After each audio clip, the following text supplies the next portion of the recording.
All right, welcome back, yogis. My name's Alex. Today we're going to keep exploring some of the tools and techniques that will lead you towards a safe headstand.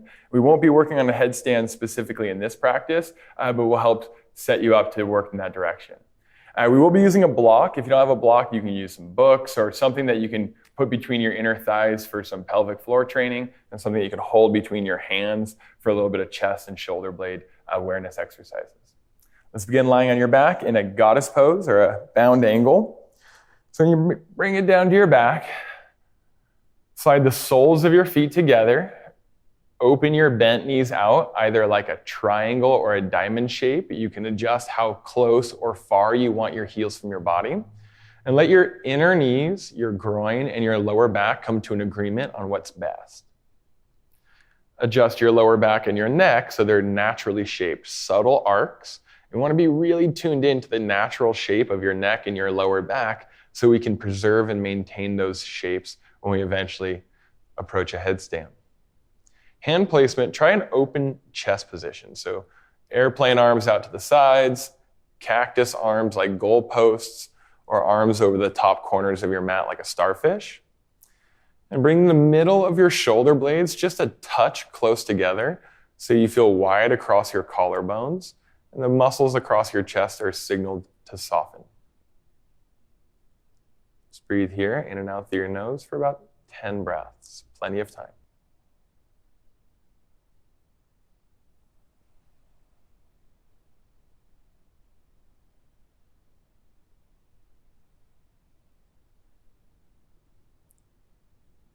So it's important when we do eventually take the risk of doing a headstand or a handstand or a forearm stand, really anything upside down, that we develop good habits and really a keen focus. Even if we're not going to do a headstand in this practice, we want to treat it as though we are going to, so that we don't set the habit of being distracted or haphazard with our decision making. We want to feel very clear about what our intentions are and very open to receiving the information your body gives you. 3 more breaths.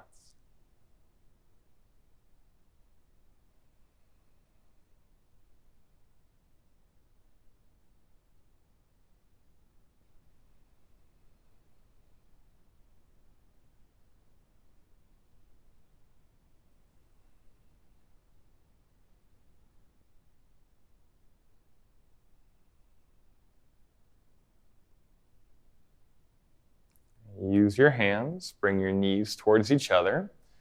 Winter moving pose, right leg. Bring the right leg in, interlace your fingers and grab the shin close to the kneecap. Straighten your left leg forward and down to the floor.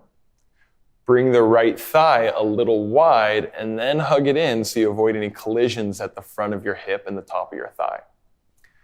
And so what we want to be aware of here is that when your thigh moves towards your stomach, your tail also wants to tuck. And if your tail tucks, your lower back also wants to round. And then it sets off a chain of movements throughout the rest of your spine. We need to be able to bring your thigh to your stomach while maintaining the natural shape to your lower back. So visualize the top of your right thigh bone sliding down into the back of your hip socket so it hits the back pocket of your shorts, and the bottom of your hips reaching away from your lower back even as your thigh hugs in. Do that with firm abs and see if we can maintain the natural arc to your low spine. 3,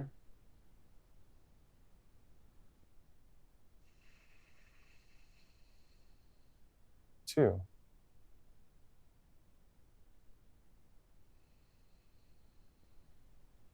last one.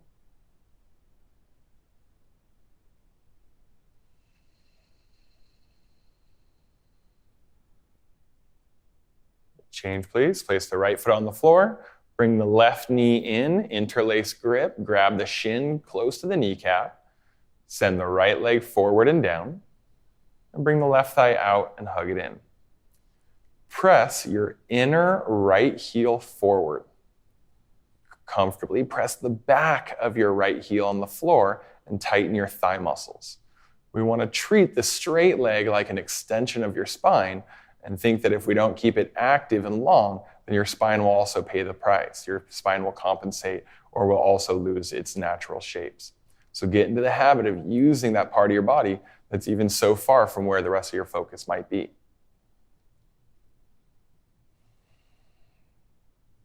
3.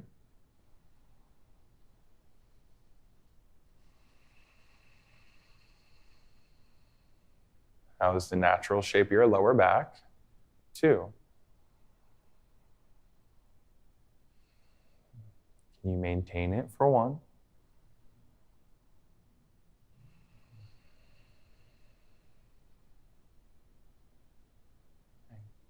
Keep the left knee bent and place the left foot on the floor. Right leg, hamstring stretch it, reach up to the sky with the right leg and grab the back of your leg with both hands. Now it's up to you. If you want to press the ball of your foot up and get your calf muscles to engage, or press your heel up and your toes back so your calf muscles lengthen, whichever feels most appropriate for your knee, your ankle, and the sensation in your hips, go for it. But be active. Especially when we go upside down, we need to be in the habit of using your feet actively. Okay, now notice, when your right thigh came to your stomach, your right hip probably is trying to lift off the floor and your lower back is trying to go into a tucked or rounded shape. So, can you slide the top of your right thigh bone down into the back of your hip socket? Reach your outer right hip away from your rib cage. Energetically hug your groin muscles towards the midline of your body. And then use your lower ab strength, drawing in towards your pubic bone and up towards your belly button to maintain the natural arc of your lower back. A pretty symmetrical weight distribution between your left and right hip. 3.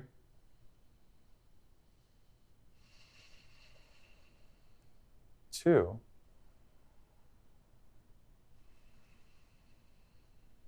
Last one.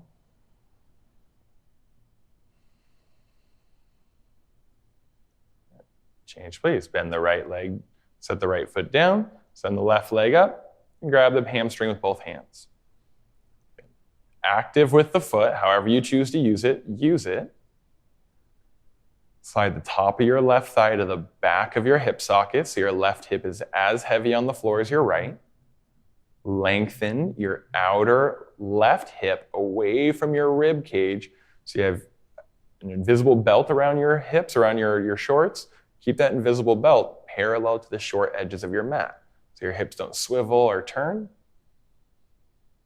Notice your neck. If your shoulders move up towards the ceiling and in towards each other, chances are your chin also wants to lift and your neck wants to be overly arched. See if you can broaden your chest and lengthen the back of your neck. Paying lots of attention to how you support your spine. 3.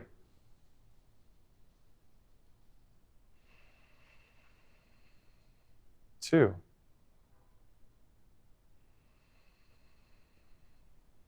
Last one.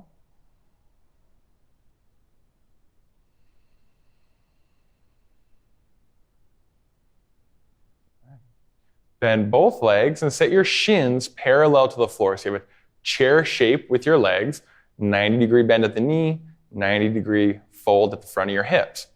Reach your arms towards the ceiling, palms face each other, but not so much to where your shoulder blades come off the floor.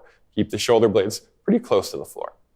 All right, so the movement here is, can we move the arms and legs without changing the hips and lower back, without swiveling your hips side to side, overly arcing or forcefully flattening your lower back, without straining your neck? So we're moving our limbs while paying close attention to the stability of your spine. Okay, right leg, left arm, inhale, reach them forward and back. Your other limbs stay put. Exhale, return to the chair shape. Left leg, right arm, inhale, hug an invisible block between your groin muscles. Exhale. Right leg, left arm. Exhale. Left leg, right arm. Doesn't have to be full range of motion, but we do want to be responsible for the stability. Change. The right leg, left arm. Exhale. Left leg, right arm. Inhale. Exhale. Right leg, left arm. Exhale. Torso doesn't change. Left leg, right arm. Exhale, chair shape. Right leg, left arm. Exhale. Left leg, right arm. Exhale. Right leg, left arm. Exhale. Left leg, right arm. Exhale. Let's keep going. Right leg, left arm. Exhale. Left leg, right arm. Exhale. One more round. Right leg, left arm. Exhale. Left leg, right arm. Exhale. Good. Place your hands on the floor next to your hips, palms facing down. Press your hands into the floor so your mid-back muscles and the muscles around your shoulder blades feel firm and stable. Reach both legs up to the sky, straight or relatively straight. Again, our focus is the shape of your spine. So if slight bend in the knees helps maintain the natural shape of your spine for now that's great. Can we do the similar type of thing where we move the legs without changing the natural shape of your lower back? Only go as far as you feel comfortable, and keep that idea of your thigh bones, the top of your thigh bones, moving into the back of your hip sockets. So you feel like your abs are doing a lot of the work with your hip flexors, and your hips don't just burn and your lower back hurt. All right, this will be fun. Right leg, inhale, reach it forward. You decide how low. That same leg, exhale, bring it halfway up. Left leg to right leg, inhale. Both legs up, exhale. Left leg forward, inhale. Left leg halfway up, exhale. Right leg to left leg, inhale. Exhale, both legs up. Right leg, inhale. Right leg halfway up, exhale. Left leg to right leg, inhale. Both legs up, exhale. This is fun.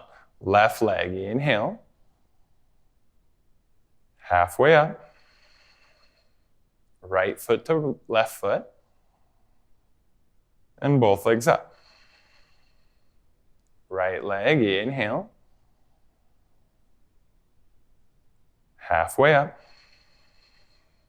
Left leg to right leg. Both legs up. Left leg, inhale. Halfway up. Keep pressing your hands down. Right foot to the left foot. And both legs up. Again, right leg, inhale. Halfway up. Left leg to right leg. Both legs up. Left leg, inhale. Halfway up. Right leg to left leg. And both legs up. Good. Bend the knees, hands on your knees, move the thighs around, move the spine around. So hopefully we can commit that type of feeling to muscle memory, where we go to move your limbs without changing your torso. Or maybe you change your torso in relation to your limbs, but you don't change the natural arcs and rounded shape to your spine. So the arcs of your neck and your low back and the kyphotic rounded upper back. All right, so we're going to meet in tabletop on your hands and knees. You can rock and roll and pop up onto it, or you can roll off to your side and press up to it. When you're ready, hands and knees.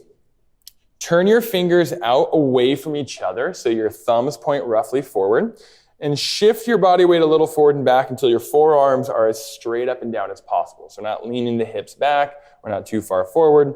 We feel as comfortable in the wrists and forearms as you can. Focus on your shoulder blades. Inhale, push the floor away from you, separate your shoulder blades. Exhale, imagine your hands are pulling apart. Bring your shoulder blades close. Again, inhale, protract, move your chest into your back. Exhale, retract, bring your shoulder blades close together. Inhale, protract, widen. Exhale, retract, shoulder blades kiss. Inhale, protract, separate the blades, squeeze your hands energetically towards each other. Exhale, retract, shoulder blades close, hands think they're pulling apart. Let's keep going. 3 more. Inhale. Exhale. Inhale. Exhale. Can you do this without shrugging? Last time. Inhale. And exhale. Inhale. Turn your fingers forward like we normally have them. Downward facing dog. Tuck your toes. Lift your hips. Okay. Can we keep the shoulder blades separated, protracted, and then play with this idea of lifting out of the shoulders, that pushing the floor away from you as though you're trying to shrug your outer shoulder blades towards your pinky fingers. But since your hands can't move, your hips just get higher.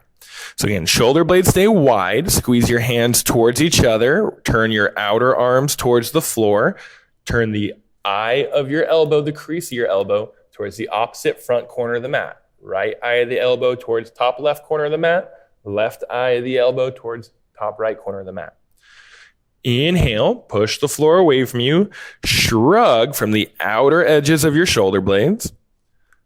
Slowly exhale, depress the shoulder blades down your back. Try to move with care. Inhale, lift out of the shoulders. Squeeze the hands at each other. Exhale. Again, inhale. Exhale.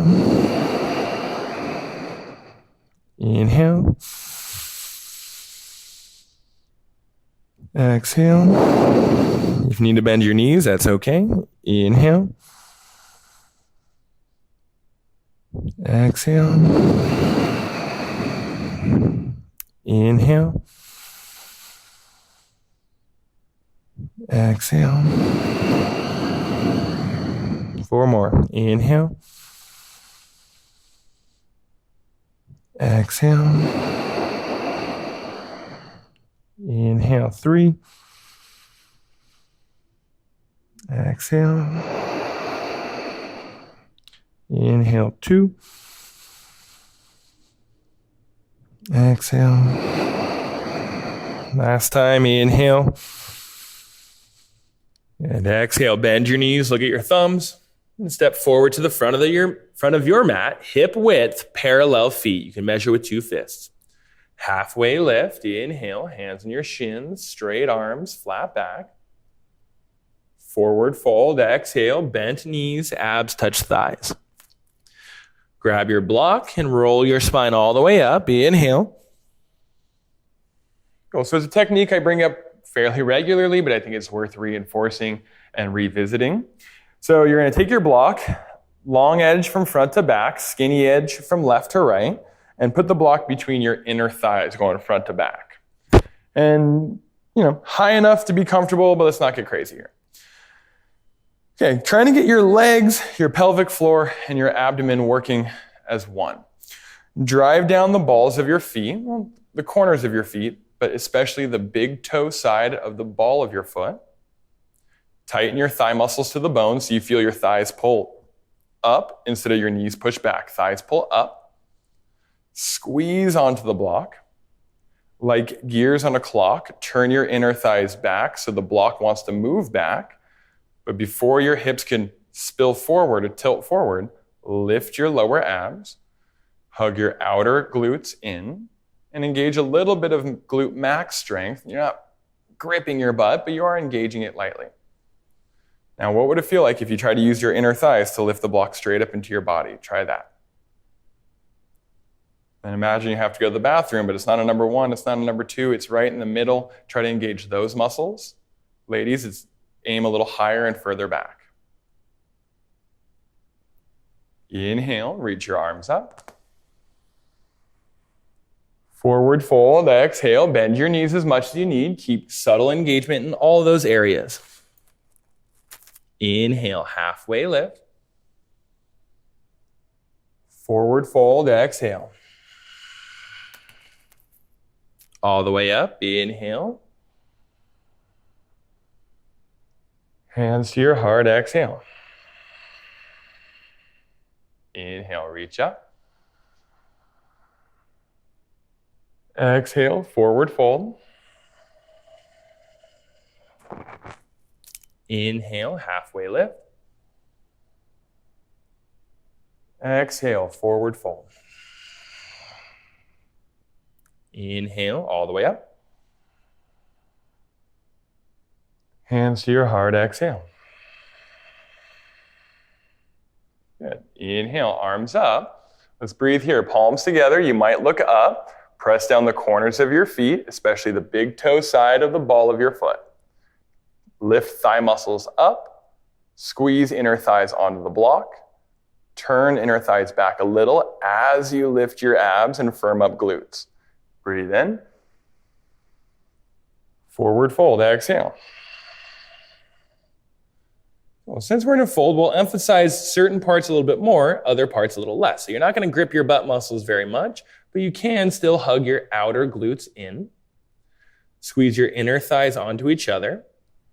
Turn your inner thighs back and lift the block up into your body.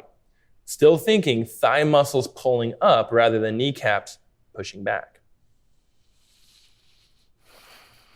Halfway lift, inhale. You can even keep a bend in your knee here. Chest forward, shoulder blades towards your butt, abdomen firm, engage the qualities around the block. Breathe in.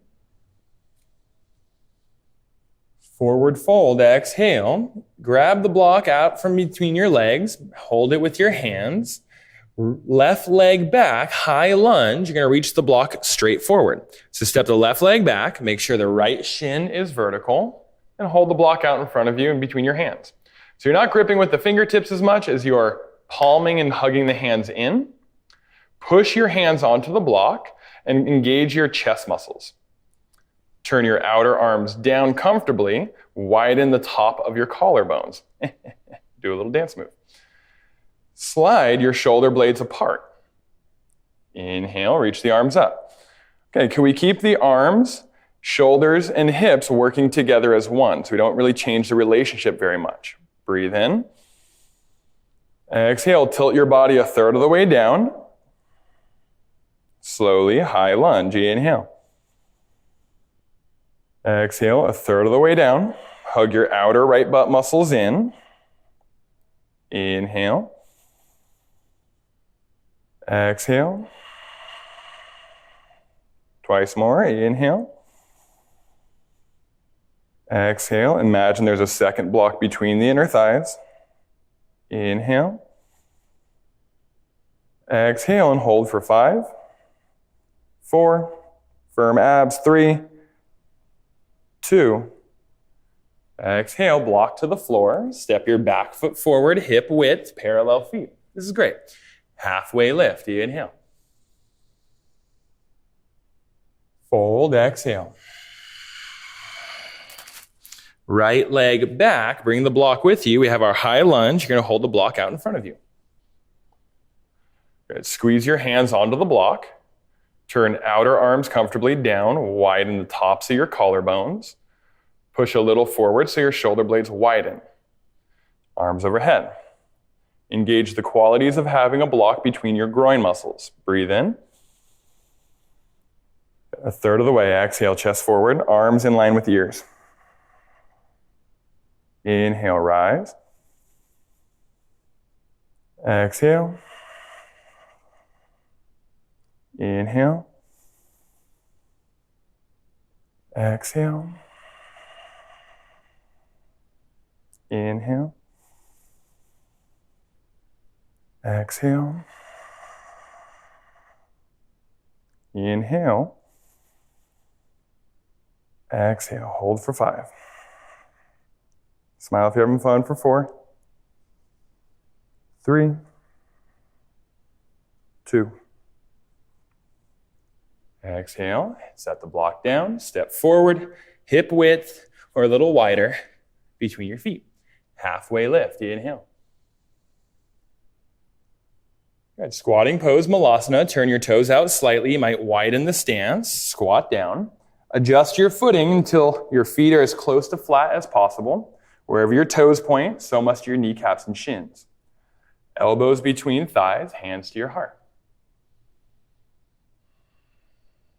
Good. Engage a lot of the same qualities as having the block between the groin muscles. So you're gently hugging in. You're pressing down the corners of your feet, especially the outer edges. Tighten the bottom of your butt muscles, squeeze them at each other, and lift your chest up.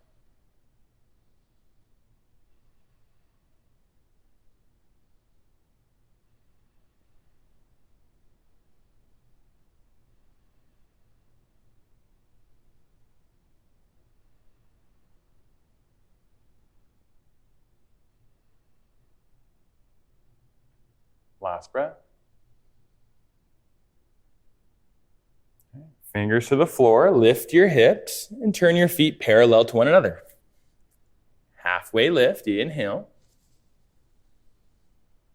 Down dog, exhale. Plant your hands, step your feet back.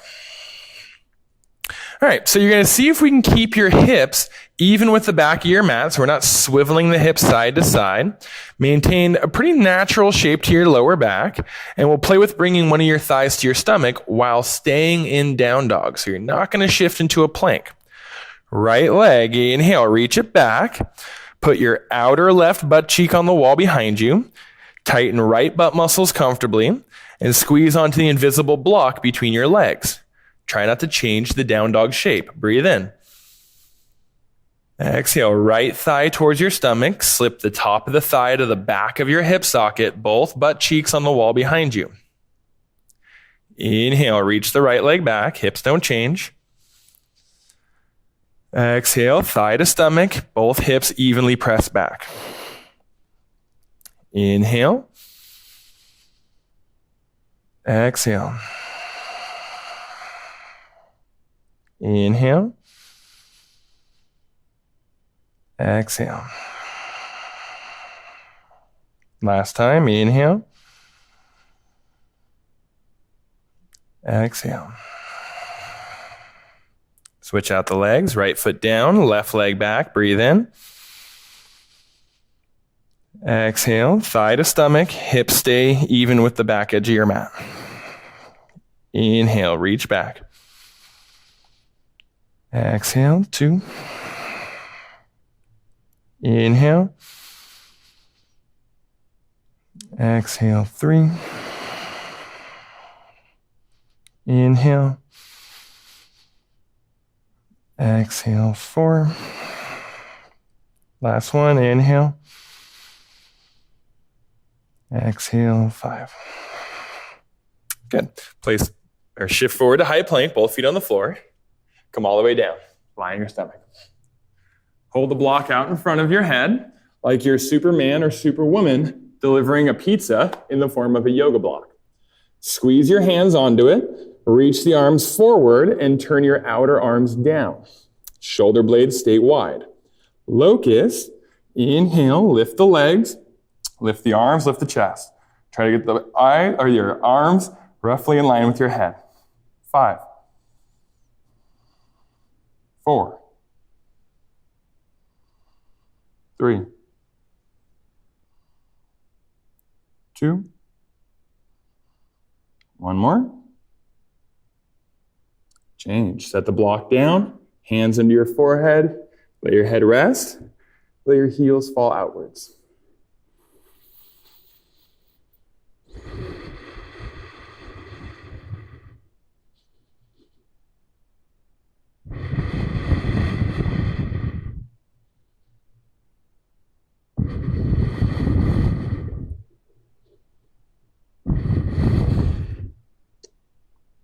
Sphinx pose. Place your elbows right below your shoulders so your upper arm bones are vertical. Your forearms are flat and parallel. Press down the tops of your feet a little so your thigh muscles engage, abs a little strong. Push your elbows down to lift your chest. And imagine your elbows are pulling back to engage the muscles below your shoulder blades. Okay, lower back sensitivity, very tight hip flexors. You might stay as you are. Feeling good? Lift the elbows an inch off the floor. Pull back with the hands. Push down with the hands, pull back with the hands. Hug the outer elbows in. 5, 4, 3, 2. One more. Elbows down, elbows out, forehead on your hands.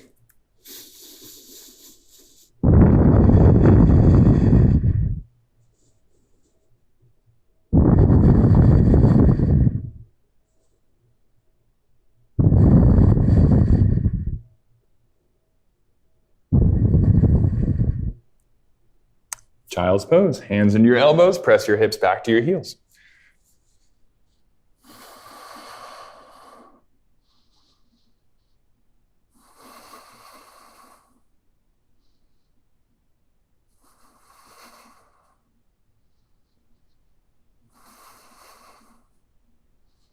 Seated straddle. Walk your hands to your legs, sit up.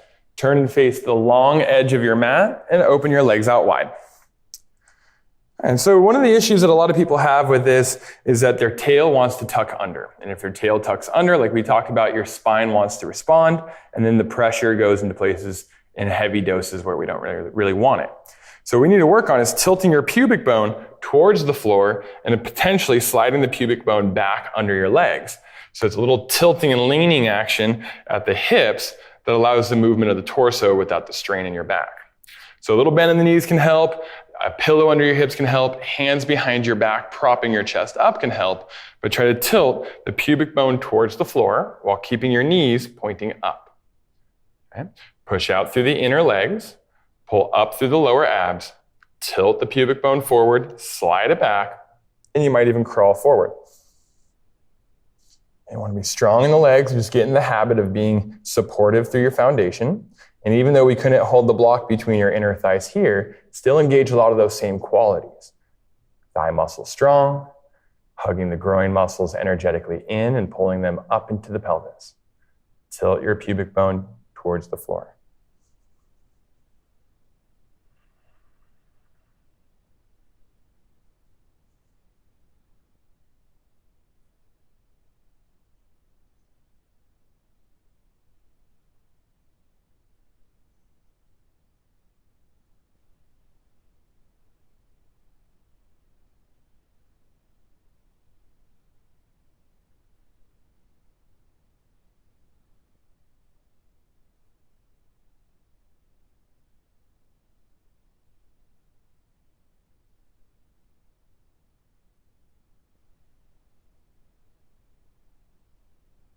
Three more breaths.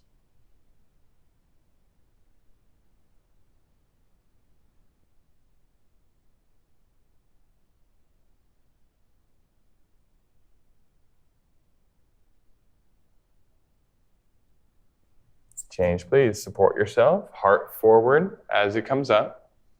Use your hands to collect your legs. Turn and face the short edge of your mat and lie down to your back. And gentle windshield wipers. Airplane the arms, knees bent, feet flat. Separate your feet hip width or wider and slowly go side to side, pivoting on your feet like you have skis on them. Now, it's typically the hypermobile or very flexible person that's at risk with these types of windshield wipers. So if you're very flexible or if you're prone to lower back discomfort, try not to go too far, too fast, or too many times.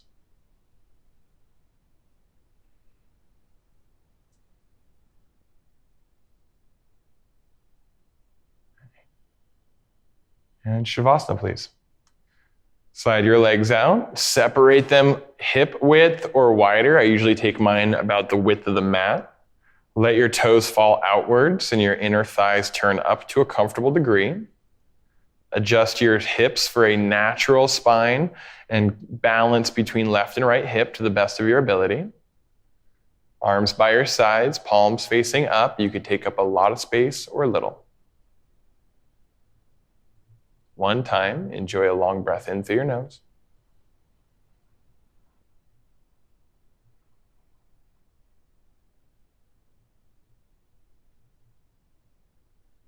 Out of your mouth.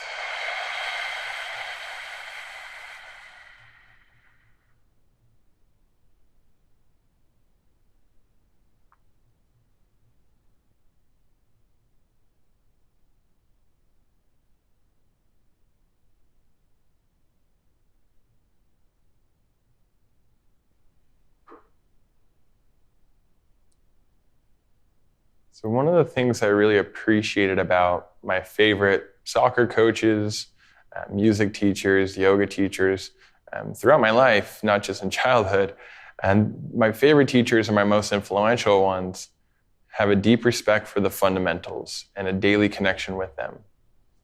Even when I was in college, I would do a lot of the same goalkeeper drills that I learned when I was much younger in elementary school, junior high.